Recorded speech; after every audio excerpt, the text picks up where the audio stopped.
जय हिंद दोस्तों, आप सबों को मैं अपने YouTube channel Gurukul GS point में स्वागत करता हूं।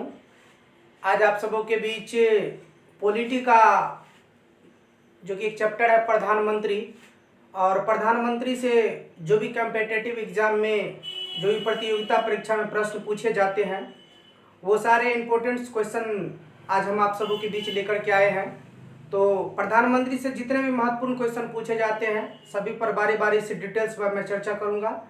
तो चलिए देखते हैं पहला क्वेश्चन क्या है। पहला क्वेश्चन है कि प्रधानमंत्री पद का वर्णन कितना आर्टिकल में किया गया है। ये कई बार एग्जाम में पूछा गया है कि प्रधानमंत्री पद का वर्णन जो है कितना अनुच्छेद में है या प्रधानमंत्री कितना अनुच्छेद में है। तो याद रखना प्रधानमंत्री कितना आर्टिकल में आता है तो वो 75 में। और यदि मंत्री परिषद पूछा जाएगा तो अनुच्छेद 74 होता है, क्योंकि मंत्री परिषद के प्रमुख को ही प्रधानमंत्री माना जाता है या कहा जाता है। तो याद रखना है प्रधानमंत्री कितना आर्टिकल में है, 75 में है। अब है प्रधानमंत्री का कार्यकाल कितने वर्ष का होगा। चुनाव जो होता है तो इसका ये कितने वर्ष तक अपने पोस्ट पर बने रहेंगे, अपने पद पर बने रहेंगे। तो याद रखना प्रधानमंत्री का कार्यकाल कितने वर्ष का होगा, 5 वर्ष का होता है। और उसके बाद फिर से पुनः चुनाव होगा। उसके बाद है इसकी योग्यता, यानी योग्यता क्या होना चाहिए प्रधानमंत्री बनने के लिए। तो न्यूनतम उम्र सीमा इसकी 25 वर्ष होनी चाहिए। जो भी व्यक्ति न्यूनतम उम्र सीमा 25 वर्ष को क्रॉस कर गए हैं वो प्रधानमंत्री बन सकते हैं। तो प्रधानमंत्री बनने के लिए योग्यता पूछा जाएगा, उम्र पूछा जाएगा तो कितना होना चाहिए, 25 वर्ष होना चाहिए। उसके बाद है प्रधानमंत्री को अब शपथ कौन दिलाएगा। प्रधानमंत्री तो चुनाव जीत करके चले जाते हैं, लेकिन इसको शपथ कौन दिलाएगा। तो शपथ दिलाएंगे हमारे देश के राष्ट्रपति। राष्ट्रपति के द्वारा प्रधानमंत्री को शपथ दिलाया जाता है। उसके बाद है अपना इस्तीफा। जब प्रधानमंत्री चाहे वो अपना इस्तीफा देना चाहते हैं तो इस्तीफा किसको देंगे, तो इस्तीफा भी वो राष्ट्रपति को ही प्रस्तुत करेंगे। तो याद रखना है प्रधानमंत्री कितना अनुच्छेद में है, 75 में। प्रधानमंत्री का कार्यकाल कितने वर्ष का होता है, तो 5 वर्ष का होता है। प्रधानमंत्री बनने के लिए उम्र कितना होना चाहिए, तो उम्र जो होना चाहिए वो 25 वर्ष। प्रधानमंत्री को शपथ कौन दिलाएगा, राष्ट्रपति दिलाएंगे। और प्रधानमंत्री अपना इस्तीफा किसे प्रस्तुत करेंगे, तो राष्ट्रपति को प्रस्तुत करेंगे। अब कैबिनेट की बैठक की अध्यक्षता कौन करेगा। ये जो कैबिनेट की बैठक बुलाई जाती है इसकी अध्यक्षता कौन करेगा, तो उसकी अध्यक्षता प्रधानमंत्री के द्वारा ही किया जाता है। तो याद रखना है कैबिनेट की बैठक की अध्यक्षता किसके द्वारा किया जाएगा, प्रधानमंत्री के द्वारा। अब भारत के प्रथम कार्यवाहक प्रधानमंत्री कौन बनते। कार्यवाहक मतलब होता है कुछ दिनों के लिए प्रधानमंत्री बनाया जाता है। तो भारत के पहले कार्यवाहक प्रधानमंत्री थे गुलजारी लाल नंदा, और इस पोस्ट पर ये 2 बार कार्य किए थे। तो याद रखना एग्जाम में यदि पूछा जाए कि भारत के पहले कार्यवाहक प्रधानमंत्री कौन बने थे, गुलजारी लाल नंदा, और इन्होंने 2 बार इस पोस्ट पर कार्य किए थे। अगला है सबसे लंबे अवधि के प्रधानमंत्री कौन बने थे। सबसे लंबा कार्यकाल किस प्रधानमंत्री का रहा, तो याद रखना है JL नेहरू, यानी जवाहरलाल नेहरू का जो सबसे लंबा कार्यकाल रहा था। और भारत के सबसे पहले प्रधानमंत्री जवाहरलाल नेहरू ही बने थे, क्योंकि सबसे इसका लंबा कार्यकाल रहा। अब है सबसे कम कार्यकाल वाला भी पूछ दिया जाता है कि प्रधानमंत्री जो सबसे कम दिनों तक पोस्ट पर रहा था, तो सबसे कम कार्यकाल वाले प्रधानमंत्री कौन थे, तो अटल बिहारी वाजपेयी मात्र 13 दिन जो है ना अपने पोस्ट पर रहे थे। तो अटल बिहारी वाजपेयी कितने दिन, 13 दिन, यानी सबसे छोटा कार्यकाल किसका होगा, अटल बिहारी वाजपेयी का। उसके बाद भारत में प्रथम गैर कांग्रेसी सरकार कब बना था। गैर कांग्रेसी का यहाँ पर अर्थ होता है कि कांग्रेस ही सरकार को चलाते आ रहे थे। जब से आज़ादी मिला था उस समय से हमारे देश को कांग्रेस ही चलाते। गैर कांग्रेसी का तो कांग्रेस से हटकर सरकार। कांग्रेस से हट के सरकार कब बना था, तो बना था पहली बार 1977 में। और किसकी नेतृत्व में बना था, तो मोरारजी देसाई के नेतृत्व में बना था।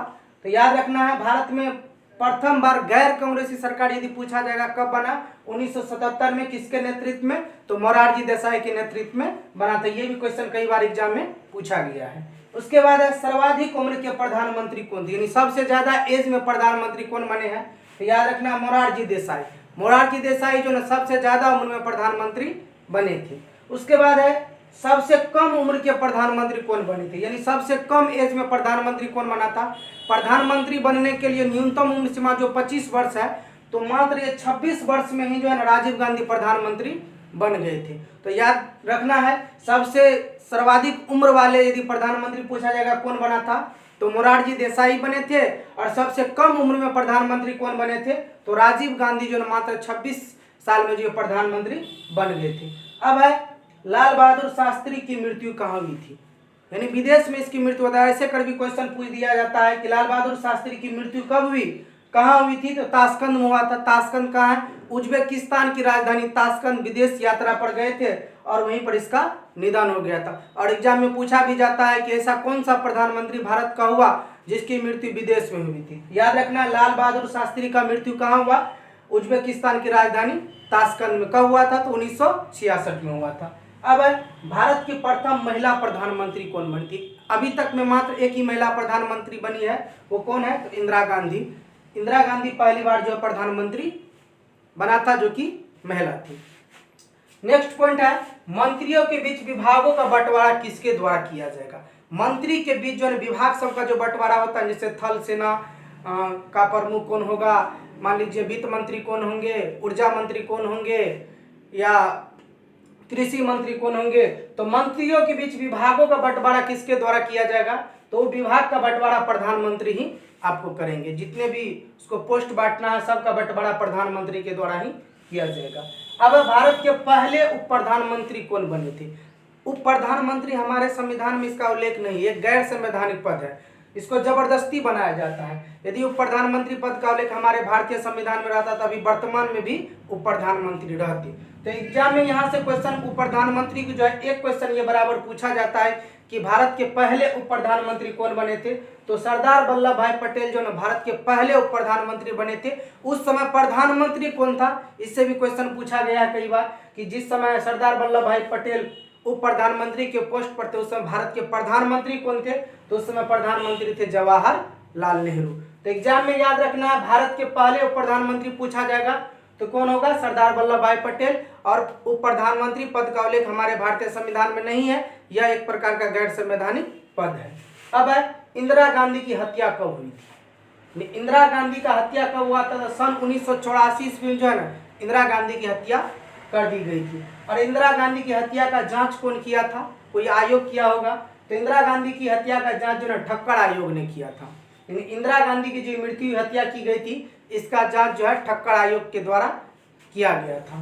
उसके बाद कोई भी व्यक्ति प्रधानमंत्री बन सकता है, यानी भारत का कोई भी नागरिक जो है ना, जिसकी उम्र सीमा 25 वर्ष हो जाए, आप चुनाव लड़ सकते हैं, प्रधानमंत्री बन सकते हैं, परंतु उसे 6 माह के अंदर लोकसभा या राज्यसभा का सदस्य बनना होगा। आप मान लीजिए प्रधानमंत्री बन गए, आपकी 25 साल जो उम्र सीमा आप पार कर गए हैं, तो प्रधानमंत्री तो बन गए, लेकिन आपको किसी लोकसभा या राज्यसभा का सदस्य बनना होगा, कहीं से आपको जीतना होगा। यदि ऐसा नहीं करते हैं तो आपको वो पोस्ट छोड़ना पड़ेगा 6 माह के अंदर, फिर से चुना होगा, उसके बाद जो जीतेगा वो फिर से प्रधानमंत्री बनेंगे।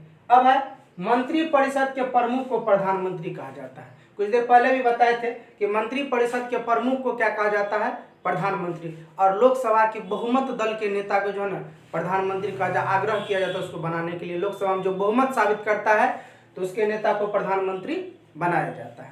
उसके बाद है नरेंद्र मोदी पहली बार प्रधानमंत्री कब बने थे। एग्जाम में पूछा गया है कि नरेंद्र मोदी पहली बार पीएम पोस्ट कब प्राप्त किए थे, तो 2014 में पहली बार बने थे।